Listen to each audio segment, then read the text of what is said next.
Welcome to Cartoonist Kayfabe. My name's Ed Piskor. I'm Jim Rugg. We're going to be looking at Kaba, Volume 1, man, the Katsuhiro Otomo art book that covers illustrations from 1971 to 1989. Gotta thank the Kayfabe audience, man. Is this the letter that came with this? I think it is. I'm pretty sure this is it. So if so, thank you, Martin. And if not, Oh, it is. It is the guy. So Martin, ask not what Cartoonist Kayfabe can do for you. Ask what you can do for Cartoonist Kayfabe. And this fella was very cool. He sent a copy of Kaba and was like, I don't want you guys to fight. I don't want you guys to hate each other after this because I only have one copy of Kaba.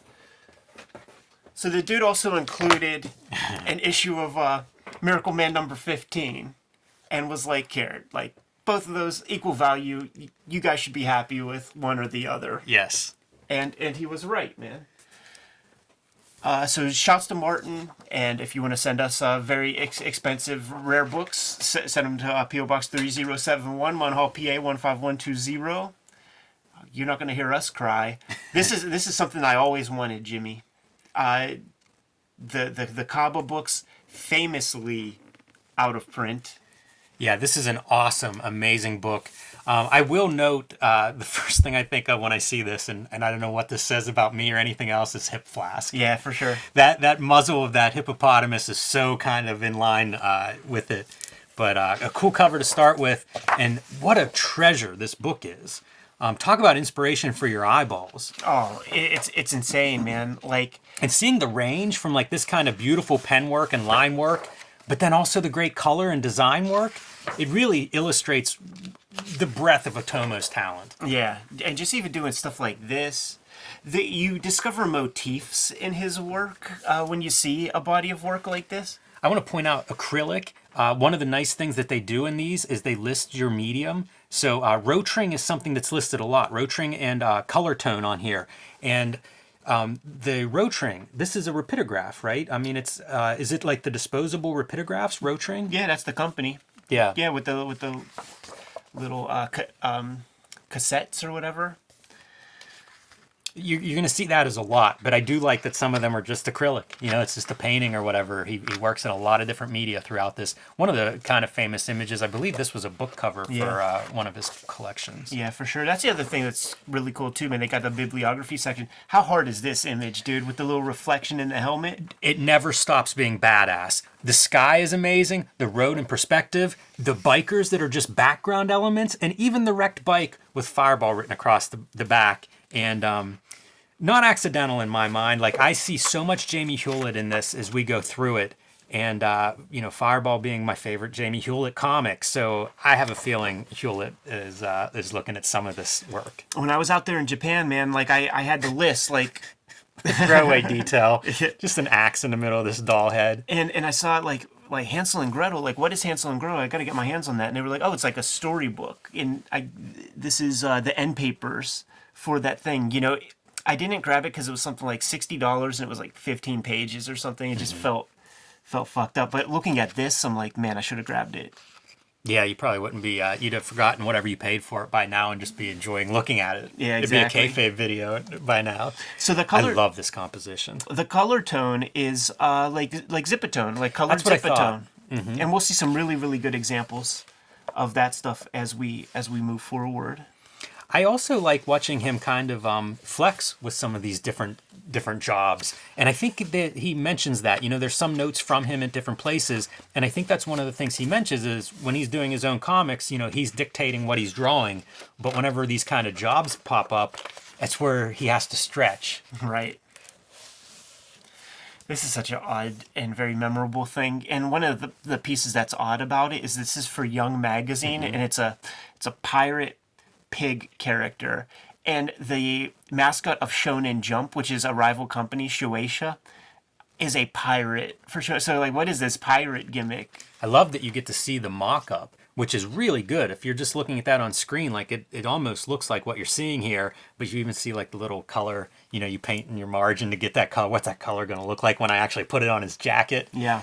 Very fun. And like photocopy, looks like a photocopy masthead that he's drawing his rough on. Yeah, dude. Like, we do the digital version of that, man. You create your logo, stitch it in there, draw around it, and looks one for the pose and stuff. Like, maybe that was just blown up and traced off, redrawn. Also love seeing this stuff at like large reproductive. Looks good on the screen. Yeah, I mean it's so cool because it's such a simple illustration in many ways, and yet you see it at that scale, and it's like you recognize the power in that kind of simple design. Yeah, and just the technique of the painting, like it feels like this is like a worn outfit. You know, it has battle damage.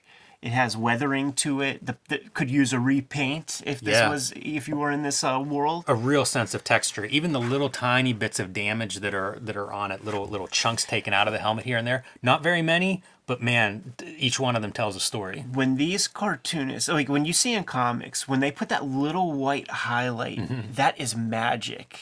That white highlight is magic when you see it done. Man, these are cool looking. Yeah, they are. Kaba was a book that was going to be constructed well before Akira. Like, this guy was already a phenom before he even did Akira. And when he launched into that, they were like, oh, we should just pump the brakes and wait because we're going to have to start to include that stuff. How the heck do you think you get straight lines? You think you got to put some tape down and paint it out that way? I have no idea. How do you do that? I wonder about all of this stuff. You know, like how detailed... Is he working over a detailed drawing to do this? I don't know.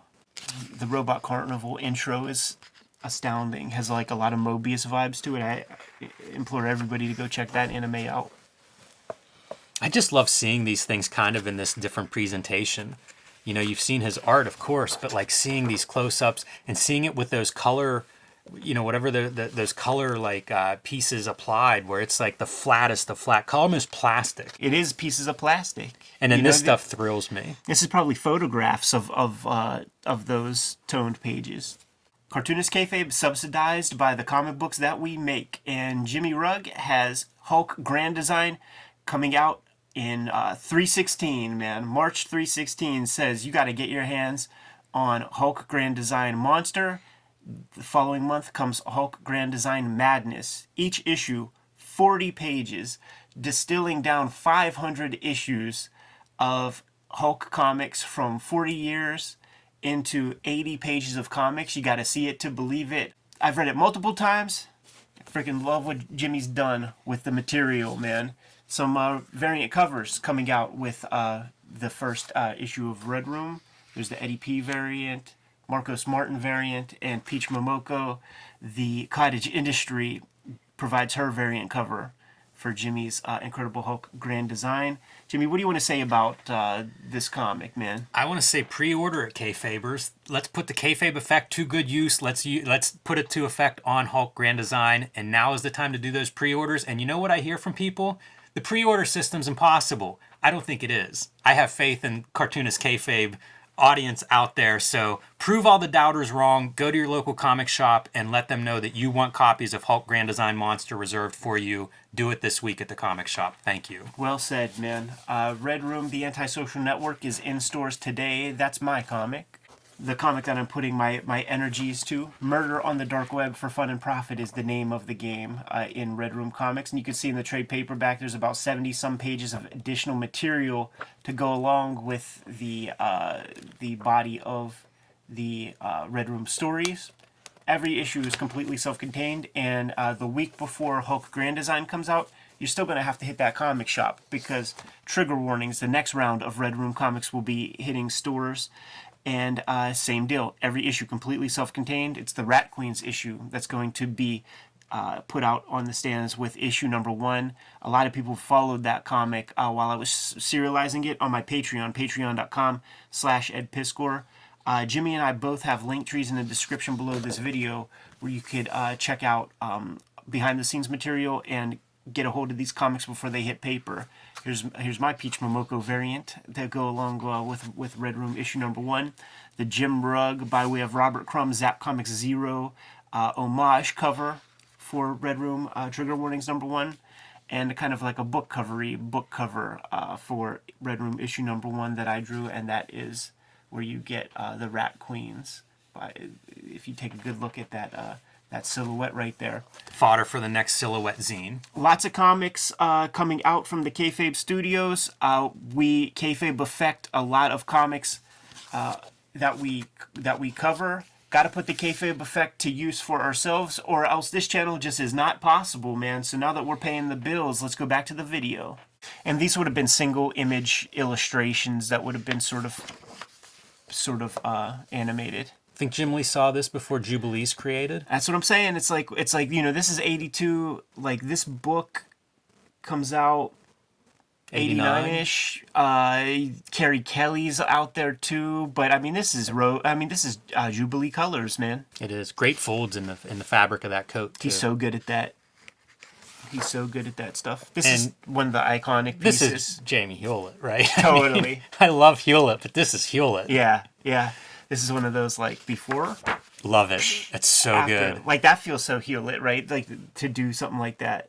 Just spectacular. And notice the purple shades of the burst bubble. Like if it's in front of the green, it's a different color than if it's on her face or in front of her hair. Yeah, there's at least 3 different ones, man, and he will still put the shades of her makeup and stuff because this is a plastic film. You can see through it. So cool. And I wonder where all of this art is. I mean, I guess if it's commercial work, possibly the company you work for ends up with it. But if it's like in Otomo's collection, like does he just have a building full of his originals? That's what a lot of those guys do, man. Like the Kanikuman guys who kept that series going for hundreds of volumes or whatever. My guys out there, they said that like it's not unheard of for cartoonists to have a whole other apartment where they just keep their artwork in like a temperature controlled environment. And there was that art show that Otomo did in, I think it was France, when around the time Mobius died, where every page of Akira was on those like carousels, like laid out on those glass trays. I love that he draws shadow where it's just like an outline for a shadow, and it'll be like under a chin, or that guy's holding a TV, and it's just like this, just one line to create the shadow shape. Now we've seen that like that bubblegum bubble burst, and we're seeing this balloon burst. And when the internet was new, like that was a fetish that was unearthed in this universe, man. That would be promoted on Howard Stern to guys who loved chicks sitting on balloons and popping them. Oh, I thought you were gonna say like they would do like animated GIFs, where you put them together. That's funny. Look at the concussive force, like the ability to draw that this is exploding out. He's good at physics, man. In a static image. He's good at physics. That's magic shit. Yeah. Yeah, even this stuff like feels like... That's those shadows I'm talking about. It's just one line. It's just a slightly different color layer, and perfect. Reads perfect. How easy would this be to fuck up, man, in an illustration? Put one line out of place and you just screwed up your whole thing. And this is the like most impossible stuff to figure out when you're drawing, because that is totally right, and it doesn't feel like enough when you're drawing it yourself. But when you see other people do it, it's like, yeah, that's perfect.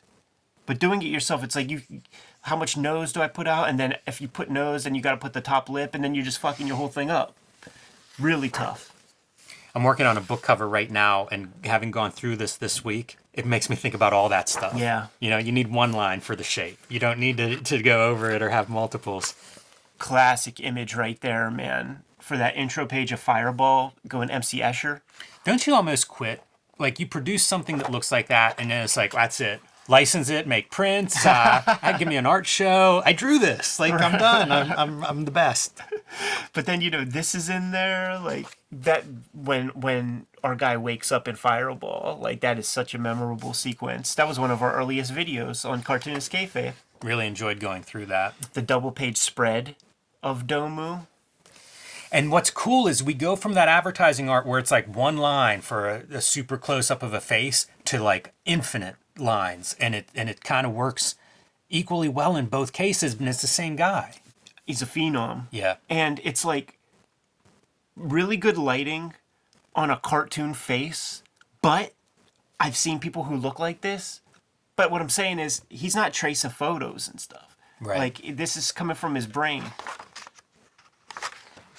What a man bend that would be to have him drawing that face. Oh, yeah. So many lines.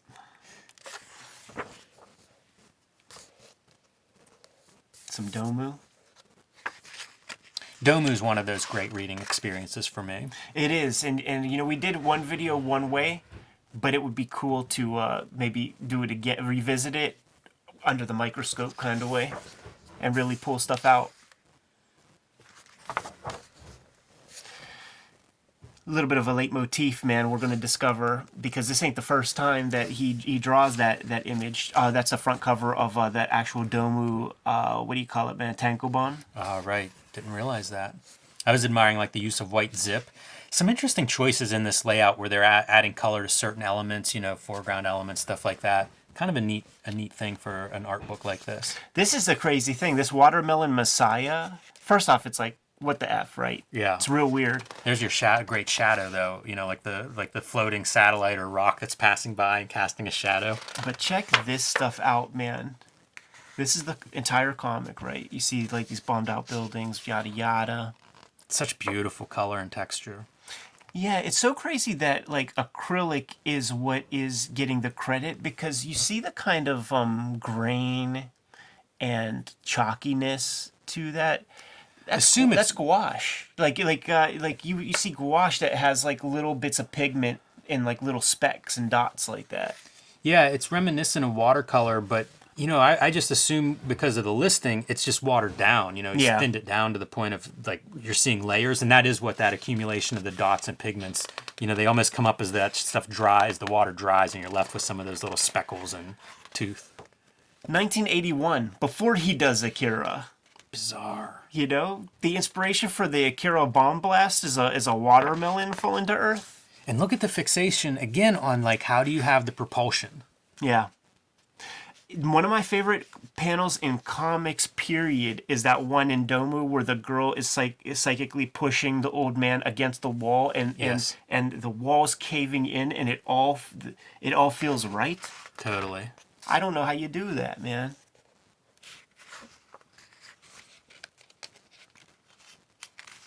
$1981. It's so strange. Before Akira, who knew? This is sick, man. Uh-huh. This is so sick, because we were looking at Heavy Metal 1 not too long ago, and you see these amazing structures and shit. And I do think that this is a glimpse in how you achieve. The way you achieve this, man, you got to have some bones. You know, maybe you could come up with that from whole cloth, but also cultural awareness, right? I mean, this is a famous painting, so if you look at art history, if you're looking at art, you know you get to steal from some of this stuff. Yeah. So just having that kind of awareness of what else is out there that may not be comics, but it's visual art. And for all the corn pops out there who are like, he stole something, this is a painting called The Tower of Babel by Bruegel. You try it. Yeah, right. This is a famous one, like on the Kayfabe Instagram. Every now and then, whenever I see it pop up, I'll repost it. But animated Kodak camera commercials, probably one of the first things he had animation hands in before Akira. It's neat to see his pencil drawings, like of those figures, and then I mean, this is marker. It looks like Copic markers type of media. It's just a mock-up piece, man, and it's like quick renderings. Yeah, like I'd be very happy to have that be my complete quick and stunningly perfect, beautiful renderings.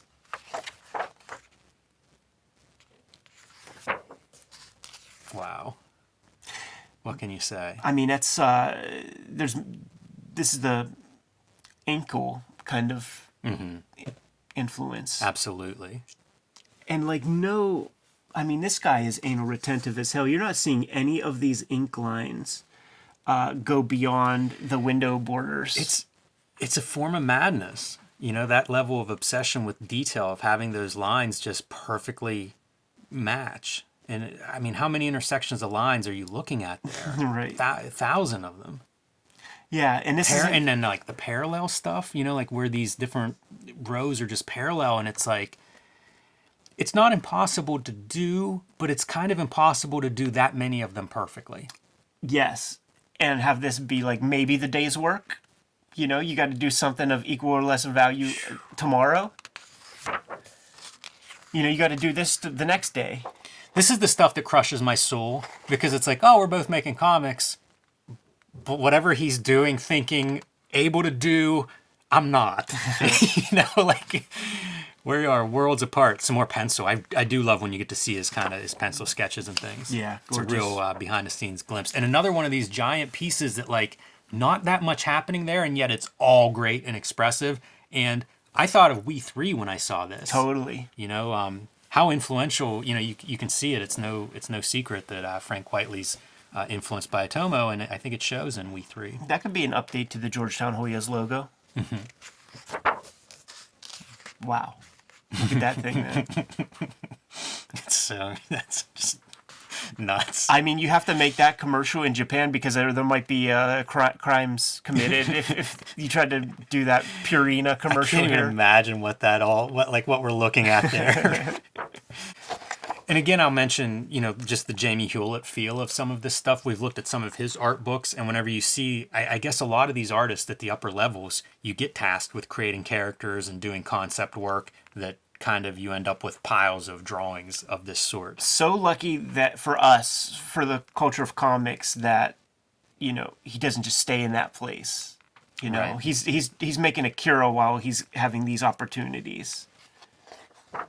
Yeah, that part is hard for me to process too. You know, like even as a multitasker, he's running circles around whatever I'm capable of. Just no nonsense. I really do think that one of the things that we lost in the smartphone era is the amount of time that we really do have in a day that gets caught up with technology, phone, with nonsense. You know, I think about all the time of like just completely disconnecting for X amount of work hours. yeah. Because of what you just said. Yeah. Yeah, I'm employing the 90-20 rule that I read about, man. Work for 90 minutes. 80-20. 90-20, hour and a half. Oh. Hour and a half, 20-minute break. Hour and a half, 20-minute break. Hour and a half, 20-minute break.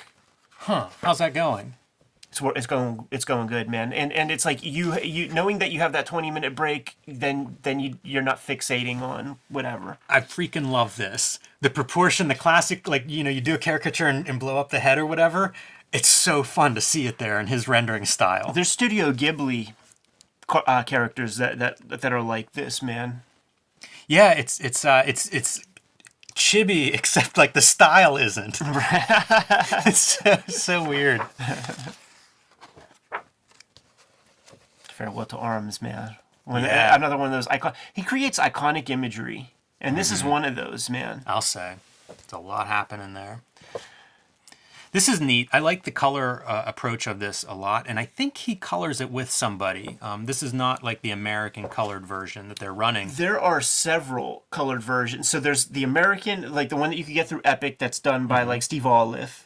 This is different than the Tankobon version and the like the one that's written that's in English that was available in Australia is colored differently also. Interesting. So there are like these bits here, and this is the stuff I was thinking about, and what makes me very mad with all the stuff that we got earlier, no explanation of this material, which is a photograph of a screen.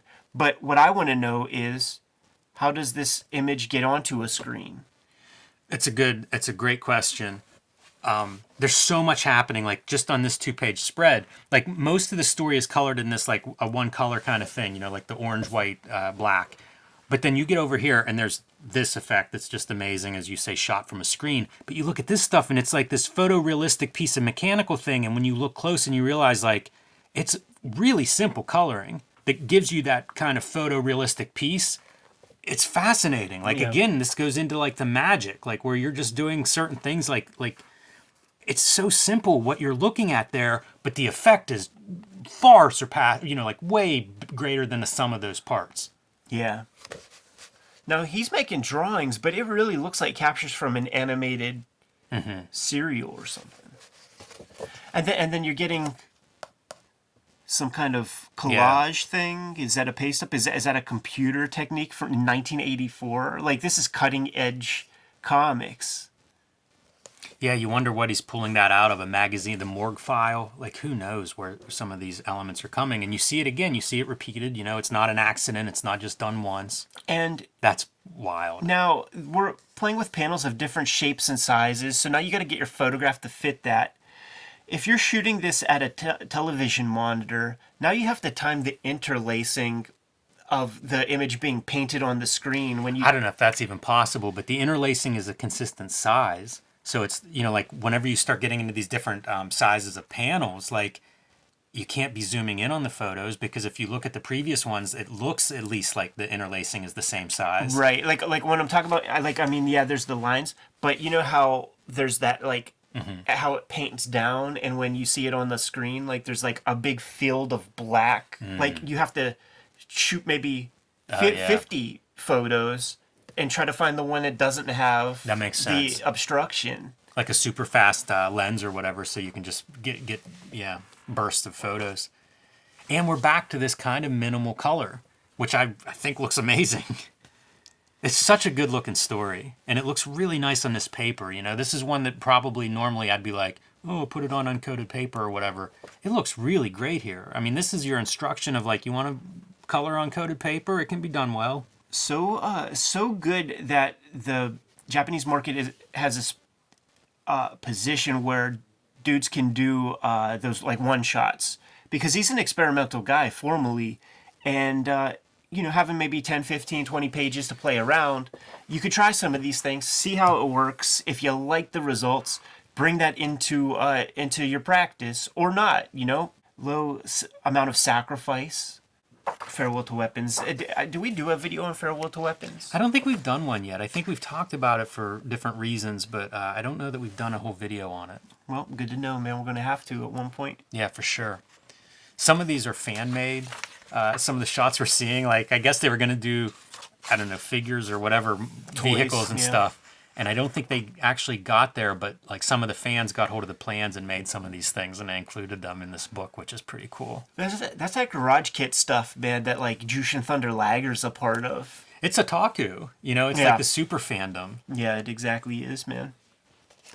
And then the back matter, dude. There's that amazing Akira pinball machine.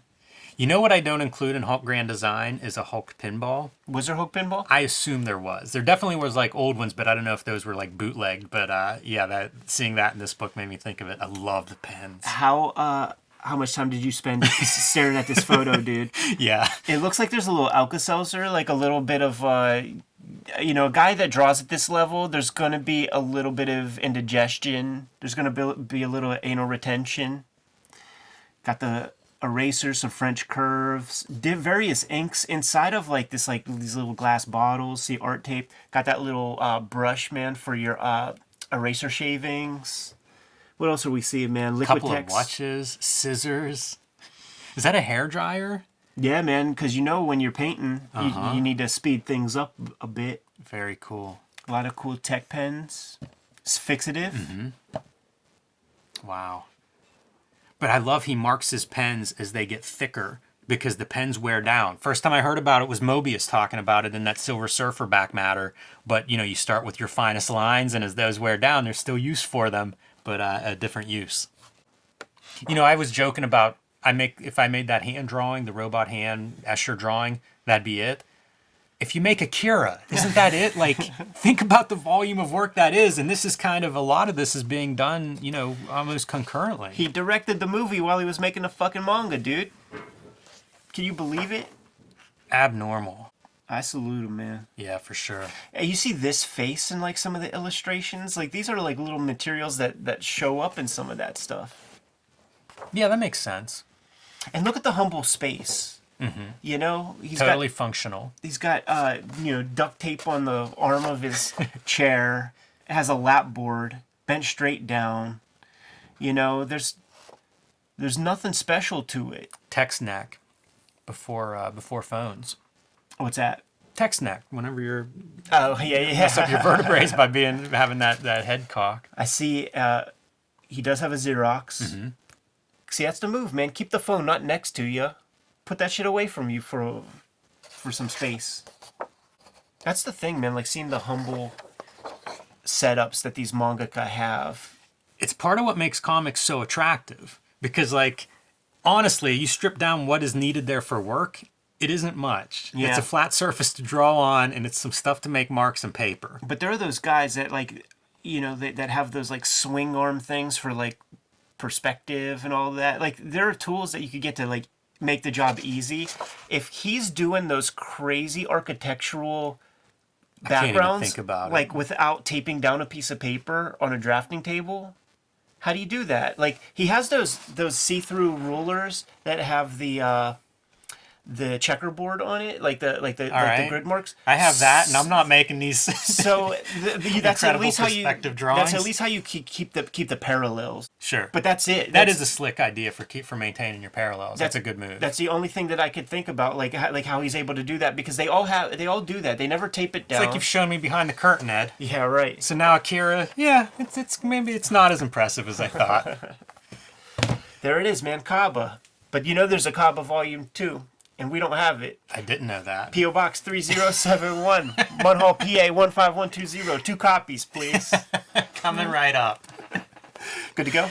Yes. Kayfabers, like, follow, subscribe to the YouTube channel. Hit the bell. We'll notify you when new vids are available. Jimmy, what's out there? Hulk Grand Design Monster in your comic shop March 16th, but you need to pre-order that this week when you're at the comic shop. Show them what the Kayfabe effect is all about. Show Marvel and any other publisher that we might want to work for in the future what this audience can do, and prove them wrong. Make this a top-selling book. So tell your comic shop to pre-order Hulk Grand Design Monster the next time you talk to your comic shop. Red Room Trigger Warnings coming out March 9th, man. 4 issues, every issue completely self-contained. You get a full story in each issue. That issue 1 of Trigger Warnings is probably going to be one of the scarcest number 1s to come out, because there was a ransomware attack over there at Diamond, prevented the stores from getting in their final orders. There might be some stores that aren't even going to be able to get this thing. I'd like to see the comic disappear on day 1. You could read these comics ahead of time on my Patreon, patreon.com/edpiscor. $3 for the archive there. I have over 200 pages worth of comics up there now. Serialize those comics before they hit paper. And you can get to our links at our link trees in the description below this video. What else, Jimmy? Subscribe to the Cartoonist Kayfabe newsletter at the links below the video. You can also find Cartoonist Kayfabe t-shirts and merchandise at the links below the video. All right, man. Give them those marching orders. We're going to be on our way. Make more comics. Or read more manga.